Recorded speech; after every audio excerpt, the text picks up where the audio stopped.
미국의 캘리포니아 가면 처치 언더웨이라고 하는 교회가 있어요. 처치 교회죠. 언더웨이, 도상, 길 위의 교회라고 하는 교회인데요, 참 이름이 철학적이에요. 아직 완성되지 않은, 계속 움직이는 도상에 있는 교회. 거기 제가 한 몇 개월 예배를 드리러 갔던 적이 있었습니다. 우리 인생을 길 위에 있는 존재라고 생각해 본다면 인생을 뛰어야 할 때가 있습니다. 공부해야 될 때가 있고, 또 쉬어야 될 때도 있고, 또 놀아야 할 때도 있고, 다시 말하면 뛸 때가 있고 또 쉴 때가 있고 걸을 때가 있고, 그런 것 같습니다. 그러나 가긴 가야 합니다. 왜냐하면 인생의 길은 경주는 아니죠. 누가 빨리 가고 속도를 빨리 낸다고 해서 좋은 곳은 아니니까요. 그러나 완주는 해야 하죠. 꼭 자신에게 주어진 인생의 길을 포기하지 않고 걸어가야만 합니다. 뛰어야 할 때가 있고 걸어야 할 때가 있습니다. 천천히 가야 할 때가 있고 빨리 가야 할 때도 있습니다.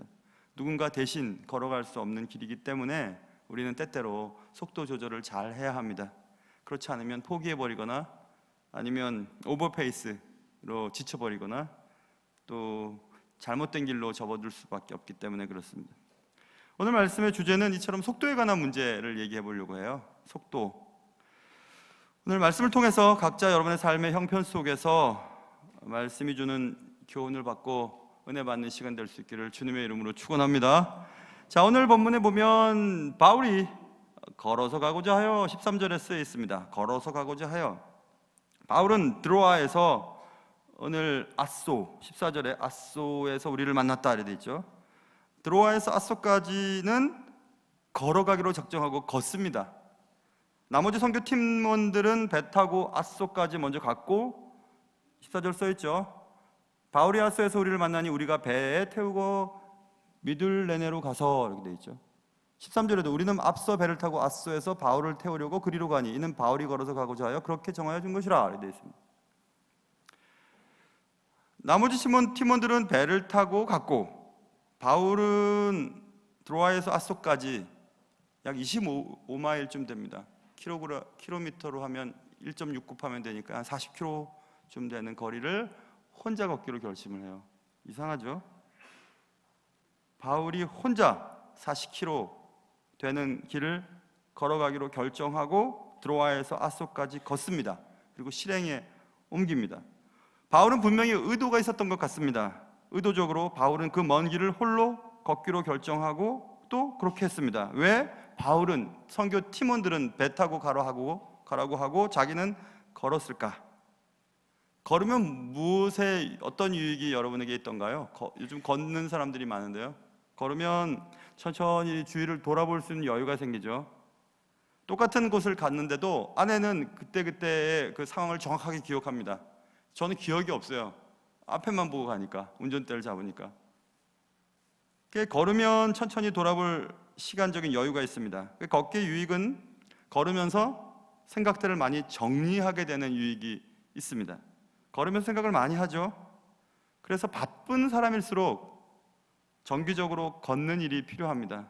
좀 조용히 걷는 거죠. 건강 때문이기 또 물론이지만 걸으면서 주는 유익이 굉장히 많기 때문에 그렇습니다. 신앙생활도 역시 걷기와 마찬가지예요. 걸으면서 하나님과 독대하는 시간이 꼭 필요합니다.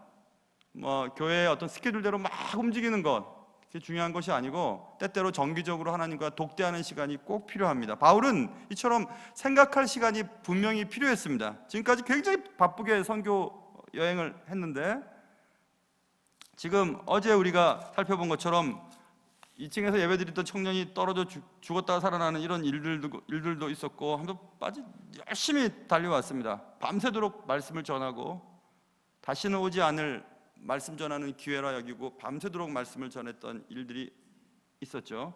드로아에서. 이제는 바울은 생각할 시간이 필요했습니다. 그 생각할 것은 23절에 보면 이제 그의 마지막 길, 이제 예루살렘으로까지 가는 그 길, 예루살렘에서 그가 당할 일을 이미 알고 있었어요. 예루살렘에 가면 그가 환난을 당하고 또 고초를 당한 후 혹시 그의 생명이 끝나는 것임을 그는 느끼고 있었습니다. 22절부터 23절, 24절 쭉 써 있습니다. 보라, 이제 나는 성령에 매여 예루살렘으로 가는데 거기서 무슨 일을 당하는지 알지 못하노라. 오직 성령이 각 성에서 내게 증언하여, 움직일 때마다 각 성에서 예언자들을 통해서 알려준 겁니다. 거기 가면, 예루살렘에 가면 결박과 환난이 나를 기다린다 하시나 내가 달려갈 길과 주 예수께 받은 사명 곧 하나님의 은혜의 복음을 증언하는 일을 마치려 하면은, 보세요, 나의 생명조차 조금도 귀한 것으로 여기지 아니하노라. 그의 지금 예루살렘으로 가는 그 마지막 길, 그 길이 자신의 인생의 마지막 길이라는 것을 직감적으로 느끼고 있었습니다. 그래서 지금 정리가 필요했던 거예요. 정리가 필요했습니다. 그래서 바울은 생각하며 드로아에서 아소까지 걷습니다. 40km를 걷습니다. 쭉 걸어갑니다. 앞으로 있을 환난에 대해 어떤 태도와 어떤 다짐을 해야 하는가 하고 걷습니다. 하나님께 우리가 진실한 신앙생활을 하기 위해서는 의도적으로 이런 시간을 가져야 해요. 의도적으로 주님과 독대하는 시간을 갖고 하나님이 어떻게 내 인생을 이끄시는지를 발견하고 한 걸음씩 한 걸음씩 가야 합니다. 그렇게 하지 않을 때는 하나님께서 타의적으로 우리를 걷게 하실 때가 있으세요. 병상에 막 잡아 넣으십니다. 병원에 입원하게 하셔서 조용히 생각할 시간들을 갖게 하시고, 사업 때문에 막 정신없이 살아가는 사람들에게 사업의 위기를 주시기도 하죠. 그래, 어떤 사업가는 사업하다가 문제가 생겨서 구치소에 들어갔다가 나왔는데요, 그 구치소에서 있었던 시간이 자신에게 가장 큰 은혜의 시간이었다는 간증을 들었던 적이 있었어요. 만약 그렇지 않고 열심히 뛰기만 했으면 아마 자기의 건강상에 문제가 생겼을 것이고, 그렇다면 자기는 지금 이곳에 살고 있지 못했을 것이라. 그래서 구치소에서 생각도 많이 하고 건강도 회복했노라고 이런 얘기를 하는 간증을 들었습니다. 실패의 시간 혹은 위기의 시간들을 주십니다. 그래서 잠잠히 하나님과 자신의 인생에 대해서 생각해 볼 수 있는 시간들을 하나님이 주십니다. 그래서 그 시간, 걷는 시간은 숙성의 시간이에요. 혹은 발효의 시간이죠. 그 시간을 통해서 사소했던 것들이 소중한 것이었음을 깨닫게 되기도 하고요. 일상, 밥 먹고 숨 쉬고 움직이고 아이들 학교 보내고 학교 갔다 돌아오고 직장에 나가고 돌아오는 이런 일상적인 것들이 하나님의 선물이었음을 비로소 깨닫게 되는 것입니다. 언제 새벽 예배 시간에 제가 이 얘기를 했죠. 어떤 작가가 이런 얘기를 했더라고요. Yesterday is history. 과거는 역사예요. Yesterday is history. Tomorrow is a mystery. 내일은 미스터리예요. 알 수가 없어요. Today is a gift. 오늘은 선물이에요. That's why it is called the present. 그래서 현재를, present를 선물이라고 하는 것이다. 이렇게 얘기해요. present가 현재이기도 하고 번역이 선물이기도 번역이 되거든요. 현재가 선물이라는 거예요. 지나간 과거는 역사고 앞으로 올 미래는 알 수가 없고 오늘만이 내게 준 하나님의 선물이라는 것입니다. 맞죠? 바울은 지금 홀로 하나님과 보내는 시간이 필요하다는 것을 알고 있었습니다. 바울은 그것을 처음 예수님을 믿을 때부터 그렇게 했습니다. 갈라디아서 1장 15절부터 18절까지의 내용을 보면 바울이 예수를 믿게 되고 사도들을 만나려고 예루살렘으로 바로 가지 않습니다. 아라비아 광야에서 3년 동안 뭔가 하나님과 독대하는 시간을 보내다가 다시 베드로를 만나려고 예루살렘을 올라갔다라는 말이 그의 입을 통해서 전해 내려오고 있습니다. 갈라디아서 1장 15절입니다. 제가 읽어드릴게요. 그러나 내 어머니의 태로부터 나를 택정하시고 그의 은혜로 나를 부르시니가 그의 아들을 이방에 전하기 위하여 그를 내 속에 나타내시기를 기뻐하셨을 때에 내가 곧 혈육과 의논하지 아니하고 또 나보다 먼저 사도된 자들을 만나려고 예루살렘으로 가지 아니하고 아라비아로 갔다가 다시 다메섹으로 돌아갔노라. 그 후 3년 만에 내가 게바를 방문하려고 예루살렘에 올라갔다. 이런 바울의 기록이 남아 있습니다. 바울은 어떤 큰 일을 할 때 하나님과 먼저 독대하는 시간을 꼭 가졌습니다.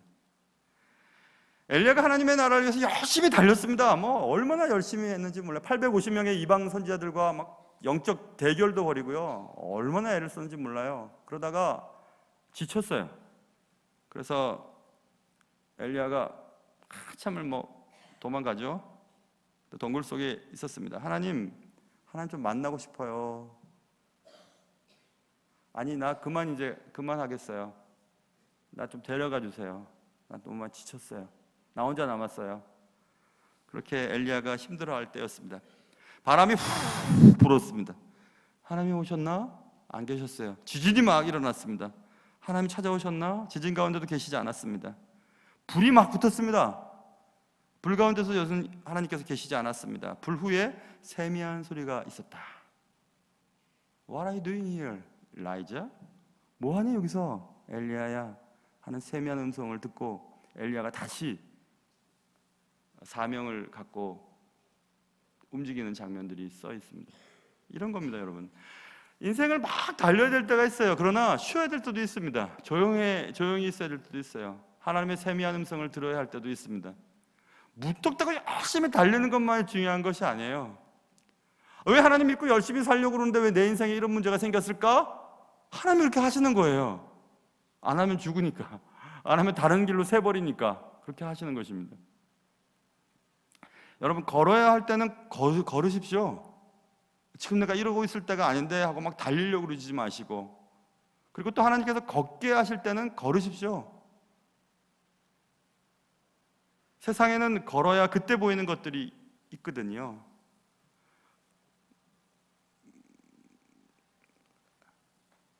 한동안 잘못된 일로 입방아에 오르내기는 했지만 고은 선생님의 그 시는 참 아름답긴 해요. 고은의 대표적인 시 내려갈 때는 보았네, 올라갈 때 보지 못한 그 꽃이라고 하는 시 여러분 기억하시죠? 올라갈 때는 보지 못했던 꽃들을 내려갈 때 비로소 보는 그런 여유, 그런 시간들이 우리에게 필요합니다. 여러분 지금 걸어야 할 때인지 한번 생각해 보세요. 아니 걷게 될 수밖에 없는 그런 상황에 있다면 걸으십시오.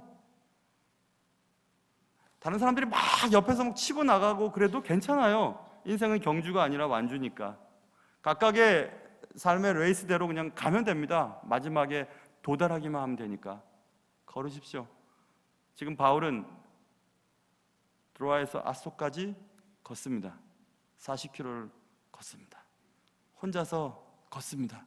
앞으로 될 일들을 생각해 보면서 자신이 어떻게 그것들을 결정하고 해결해야 될지 걷습니다. 생각하며 걷습니다.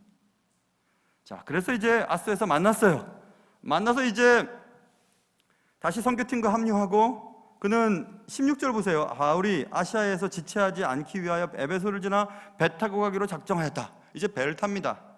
그리고 그 앞에 14절에도 배를 타고 미들레네로 갔고, 거기서 떠나 이튿날 기오 앞에 오고, 그 이튿날 사모에 들르고, 또 그 다음날 밀레도에, 정신없이 움직이죠. 계속 도시 이름이 나오고 계속해서 움직이는 장면이에요. 그 다음날 또 어디 도착하고, 그 다음날 어디 도착하고, 그 다음날 어디 도착하는 굉장히 급행 열차를 탄 것처럼 움직입니다. 왜 또 이때는 바울은 그렇게 급하게 움직일까? 아소에서 밀레도까지 배 타고 밀레도에서 예루살렘에 이르려고 급하게 움직이는 장면을 봅니다. 이제는 걷지 않아요. 더 이상 걷지 않습니다. 이제는 배 탑니다. 배 타고 그 다음날 다시, 그 다음날 다른 도시, 그 다음날 또 다른 도시 하면서 굉장히 빨리 움직입니다. 이상하죠? 빨리 가봤자 예루살렘에는 환난과 핍박이 기다리고 있는데 뭐 그렇게 빨리 가냐? 좀 쉬었다 가지. 오히려 결국 죽으러 가는 길인데 좀 천천히 가지, 좀 쉬면서 관광도 하고 가지. 다시 못 올 이 길, 마지막으로 가는 이 길을 좀 천천히 가도 될 텐데, 그런데 바울은 결정하기 전까지, 어떤 문제를 결정하기 전까지 매우 신중합니다. 40km를 혼자 걸으면서요. 그러나 일단 결정한 뒤에는 신속하게 행동합니다. 지체하지 않습니다. 바울의 특징이에요. 세상 사람들을 가만히 보세요. 낭패하고 실패하는 사람들의 특징은 결정을 매우 성급하게 해요. 그리고 실행은 매우 더디게 합니다. 그러니 결정은 자주 하고, 뭔가 빨리빨리 사업도 빨리 했다가 접고 빨리 했다가 뭔가 빨리빨리 결정을 하는데 후회를 많이 합니다. 그러나 바울은 결정할 때는 신중하게 하고 실행할 때는 신속하게 하는 장면을 볼 수가 있습니다. 바울에게는 이미 우리 사도행전 19장 21절에서 알 수 있었던 것처럼 19장 21절 읽어볼게요. 이 일이 있은 후에 바울이 마게도냐와 아가야를 거쳐 예루살렘에 가기로 작정하여 이르되 내가 거기 갔다가 후에 로마도 보아야 하리라. 이렇게 말씀하면서 바울은 자신이 받은 사명이 무엇인지 알고 있어요. 예루살렘에서 환난과 고난을 받고 다시 로마에 가서 복음을 전할 것이라고 하는 사명을 분명히 알고 있습니다. 그 사명을 지금 빨리 완수하고 싶었던 것입니다. 바울의 바울 서신, 다른 서신에서 보면 나는 차라리 내 몸에서 떠나 하나님 나라로 가고 싶다, 나 빨리 죽고 싶다는 얘기입니다. 그러나 내가 남아있는 것이 여러분들에게 더 유익이기 때문에 하나님이 내게 살려주시는 동안 열심히 사역하겠다, 이런 바울의 고백을 그의 서신을 통해서 우리는 알 수 있습니다. 사명 때문에 지금 살기도 하고 죽기도 하고 움직이기도 하고 그러는 것입니다. 벌써 한 20년쯤 됐나요? 20년 한국 교회에 저쪽에 캘리포니아에 세들백 처치가 있어요. 세들백 그 처치 릭 워렌이죠. 릭 워렌 목사님의 세들백 처치가 있는데 세계에서 제일 빨리 부흥하는 교회 가운데 하나였어요. 물론 제가 거기도 여러 번 갔죠. 릭 워렌 목사님이 제가 나온 학교의 동문이에요. 그런데 그분의 Doctoral Ministry, 디민의 졸업 논문이 Purpose Driven Church였거든요. 그러니까 목적이 이끄는 교회라고 하는 Purpose Driven Church라고 하는 사명에 따라 움직여야 하는 교회에 대한 것들을 쭉 써내려갔는데 그것이 책으로 나오고 그것이 번역된 것이 세들백 교회 이야기라고 하는 책으로 한국 교회에 번역이 됐죠. 엄청나게 읽혔습니다. 세들백 교회 이야기. 그 사실 졸업 논문이었어요. 졸업 논문. 거기서 말하는 것은 교회도 목적이 이끄는 대로 교회가 이렇게 가야지, 교회가 막 중구난방으로 하면 안 된다. 각 교회마다 목적이 있다. 우리 교회도 목적이 있어요. 이 목적을 이루는 것이 하나님이 이 교회를 설립하신 목적입니다. 이유예요. 다른 교회가 다 좋으니까 우리 교회도 다 따라, 그거 아니에요. 이 지역 북가제동에 세우신 하나님의 목적이 있으세요. 북가제동의 충신교회가 해야 할 사명이 있습니다. 그 사명을 발견하고 그 사명을 위해서 열심히 뛰기도 하고 쉬기도 하면서 그냥 그 방향을 향해서 잘 나가야 하는 것이 교회가 해야 될 일이거든요.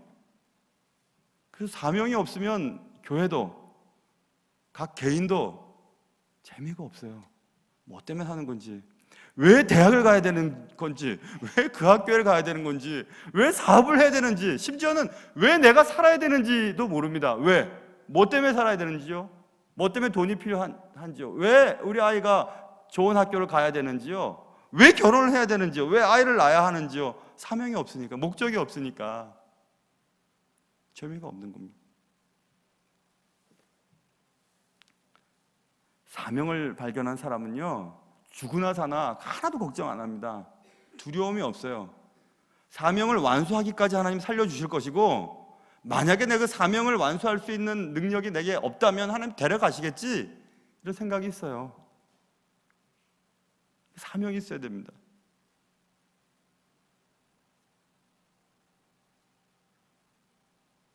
우리 교회 사명은 하나님이 원하시는 바로 그 교회죠. 하나님 이 땅의 세상에 있는 교회들을 보면서 야, 저 교회는 정말 내가 원했던 그런 교회네 라고 하는 그런 교회를 만들어가는 것이 저의 목회 철학이에요. 여러분은 사명 있으십니까? 무엇 때문에 사셔야 합니까? 무엇 때문에? 무엇이 여러분의 삶을 이끌어 가십니까?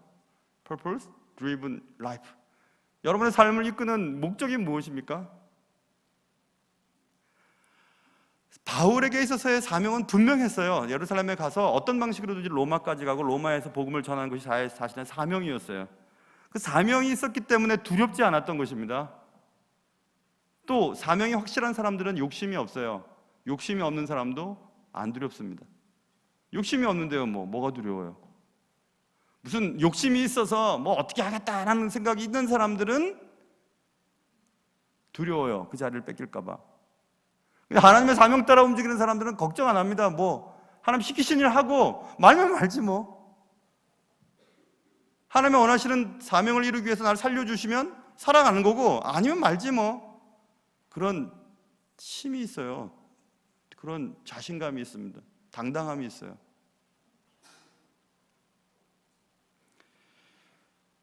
고린도후서 5장에 바울이 이렇게 얘기합니다. 우리가 담대하여 원하는 바는 차라리 몸을 떠나 주와 함께 있는 그것이라. 그런즉 우리는 몸으로 있든지 떠나든지 주를 기쁘시게 하는 자가 되기를 힘쓰노라. 아까 말씀드린 그거예요. 바울은 사는지 죽는지 그게 중요한 게 아니에요. 살았을 때도 하나님 기쁘시게, 죽는 일도 하나님 기쁜 일이라면 죽어도 괜찮다라고 여기는 그런 마음으로 바울은 살았습니다. 바울은 생각을 정리할 필요가 있었어요. 그래서 드로아에서 아소까지는 걷습니다. 그리고 아소에서 밀레도까지, 밀레도에서 예루살렘까지는 정신없이 움직입니다. 배를 타고. 사명을 이루어야 되니까. 자, 여기서 우리는 이렇게 생각해 보면 좋을 것 같아요. 배를 타야 할 때는 배를 타야 됩니다. 그리고 배를 타게 하실 때는 배를 타십시오. 하나님이 이끄시는 대로 신속하게 움직여야 합니다. 목적이 여러분의 삶을 이끌고 간다면 걱정하지 마시고 움직이세요. 신속하게. 하나님의 뜻이 분명하다면 급하게 순종하십시오. 그런 은혜가 여러분과 저에게 있기를 주님의 이름으로 축원합니다. 자, 그래서 바울은 걸어갈 때도 있었고 배를 타야 할 때도 있었죠. 그때마다 이유가 있었습니다. 걸어가야 할 때는 걷고 배를 타야 할 때는 배를 탔습니다. 천천히 가야 할 때는 천천히 갔고 급히 가야 할 때는 급히 갔습니다. 인생을 항해라고도 비유를 합니다.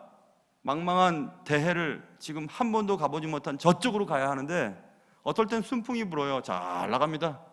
노를 젓는 힘도 필요 없어요. 바람에 따라 쭉 갑니다. 잘 갑니다. 그러면 쭉 나가십시오. 그렇게 순풍이 불면. 그럴 때 어떨 땐 역풍이 불 때도 있어요. 폭풍이 불 때도 있고 태풍이 휘몰아칠 때도 있어요. 앞이 캄캄해요. 낮인데 밤 같아요. 어딘지 모르겠어요. 방향을 상실했어요. 죽을 것 같아요. 역풍을 만났을 때는 앞으로 나가기가 도통 어려울 때가 아닙니다. 그럴 때는 거기에 또 순응하시고 죽겠다 하지 마시고 버텨보십시오. 인생은 그런 것 같습니다. 순풍이 불 때도 있고 역풍이 불 때도 있고. 지금은 여러분의 인생에 순풍이 불고 계십니까? 아니면 역풍이 불어 닥치고 있습니까? 때를 알고 때에 맞게 움직이는 것이 중요합니다. 완주를 하기 위해, 인생의 완주를 위해서는 방향이 제일 중요하죠. 그러나 속도 조절도 필요합니다. 무조건 빨리 가는 것이 중요한 것이 아니고 무조건 앉아있는 것도 중요한 것이 아니에요. 걸어가야 할 때는 걸으십시오. 배를 타야 할 때는 배를 타십시오. 천천히 가야 할 때는 천천히 가십시오. 세상에 아무도 없이 나 혼자 걷는 것처럼 느껴질 때도 그냥 걸어가십시오. 그리고 급하게 가야 할 때는 딴 생각하지 말고 계속 움직이십시오. 사명을 알기 위해서는 하나님과 독대하는 시간이 필요합니다. 신중하게, 천천히.